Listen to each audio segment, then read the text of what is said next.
தேவனுடைய பரிசுத்த நாமத்திற்கு மகிமை உண்டாவதாக. இந்த அதிகாலை வேளையில் இன்று நாம் தியானத்துக்கு எடுத்துக்கொள்ள இருக்கிறதான வேத வசனம் 2 ராஜாக்களின் புஸ்தகம் 6ஆம் அதிகாரம் 16ஆம் வசனம். பயப்படாதே, அவர்களோடு இருக்கிறவர்களை பார்க்கிலும் நம்மோடு இருக்கிறவர்கள் அதிகம். ஆமேன்.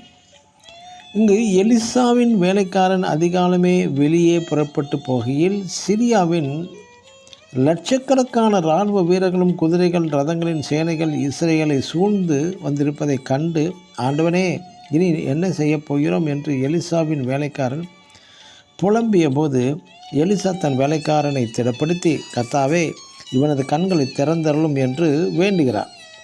அப்பொழுது எலிசாவின் வேலைக்காரனின் கண்கள் திறக்கப்பட்டு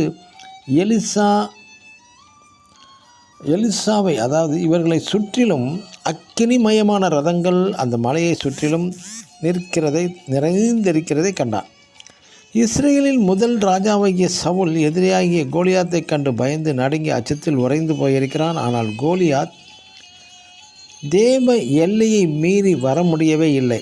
அந்த ராட்சத கோலியாத்தை மேற்கொள்ள தேவன் ஒரு சிறிய பையனாகிய தாவீதை ஆயத்தப்படுத்தி இருந்தாரே.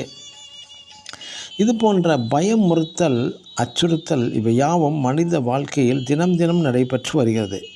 ஒருவேளை நாளை நமக்கு வேலை போய்விடுமோ, உறவுகள் உடைந்து போய்விடுமோ, தொழில்கள் நஷ்டப்பட்டு விடுமோ, கொடிய வியாதிகள் வந்து விடுமோ, வாழ்க்கை வனாந்தரமாய் போய்விடுமோ என்று பலவாறு அவர்கள் பயத்தின் உச்சத்தில் எண்ணங்களில் அவர்கள் நிறைந்து அலைக்கழிக்க கொண்டே இருக்கிறார்.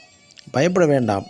பிரியமான தேவனுடைய பிள்ளைகளை, ஒரு எலிசாவை பிடிக்க சிறிய இராணுவம், அதாவது சீரியாவினுடைய இராணுவ வீரர்கள் லட்சக்கணக்கான பேர் வந்தும் எலிசா பயப்படவே இல்லை. தேவன் இதற்கு மாற்று ஏற்பாடு நமக்காக ஆயத்தப்படுத்தி வைத்திருந்தார் என்று அவன் விசுவாசிக்கிறான். சீரியா ராஜா அந்த இராணுவ பலத்தை விட பல மடங்கு அதிகமாக அக்கினி மயமான ரதங்கள் அந்த மலையை சுற்றிலும் இருப்பதை கண்டான் எலிசாவின் வேலைக்காரன். நீங்கள் பயப்படாதீர்கள், அவர்களோடு இருப்பவர்களை பார்க்கலாம் நம்மோடு இருக்கிறவர்கள் அதிகம். பிரியமானவர்களே, ஆமென். God bless you.